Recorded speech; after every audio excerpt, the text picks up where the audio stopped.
नमस्कार। आज की वीडियो में हम कक्षा 10वीं की हिंदी में संकलित लेखक रामवृक्ष बेनीपुरी जी के जीवन परिचय पर चर्चा कर रहे हैं।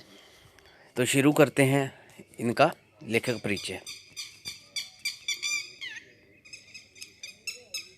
आधुनिक युग के महान निबंधकार रामवृक्ष बेनीपुरी जी का जन्म बिहार के मुजफ्फरपुर जिला में बेनीपुरी गांव में सन 1899 में हुआ।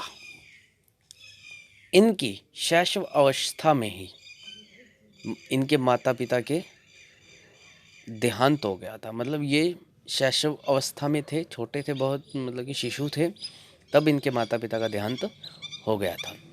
सन 1920 में गांधी जी के असहयोग आंदोलन में भाग लेने के कारण इनको पढ़ाई छोड़नी पड़ी, क्योंकि उस समय आज़ादी के लिए जो क्रांतिवीर थे, संघर्ष कर रहे थे, ये भी उनमें एक थे, जिसके कारण इनको पढ़ाई छोड़नी पड़ी थी।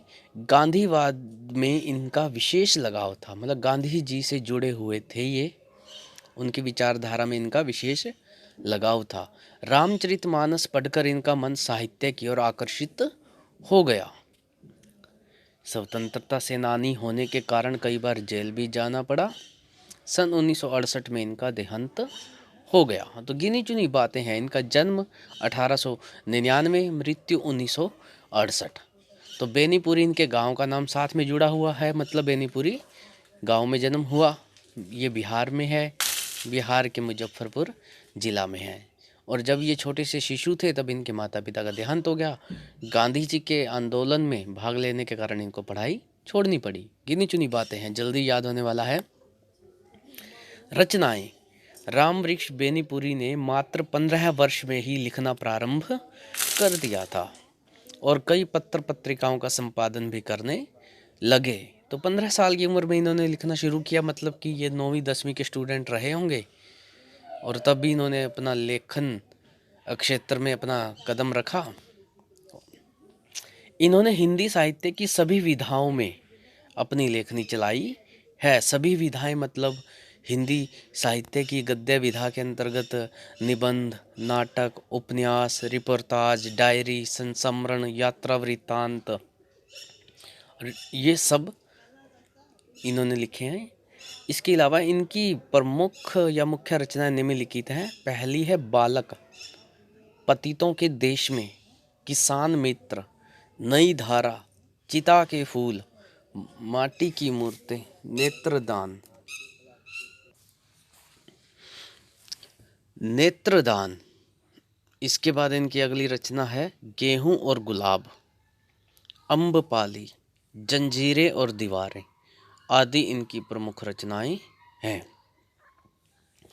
इनकी कुछ रचनाएं बेनीपुरी ग्रंथावली के रूप में 2 भागों में प्रकाशित हो चुकी हैं। साहित्यिक विशेषताएं।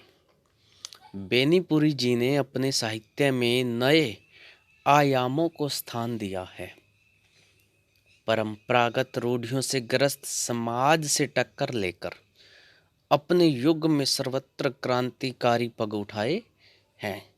बाल गोविंद भगत रेखा चित्र में लेखक ने एक ऐसे पात्र का उद्घाटन किया है जो अपने क्षेत्र का लोकनायक है। लोकनायक कौन है इस पाठ में? कैप्टन, जो लंगड़ा है, चश्मे बेचता है, उसको एक मतलब देशभक्ति की भावना से ओतप्रोत व्यक्ति दिखाया है। प्रकृति के सुकुमार कवि होने के कारण प्रकृति के प्रति अनन्य प्रेम भाव दिखता है। भाषा शैली। इनकी भाषा ओजपूर्ण तथा सशक्त है।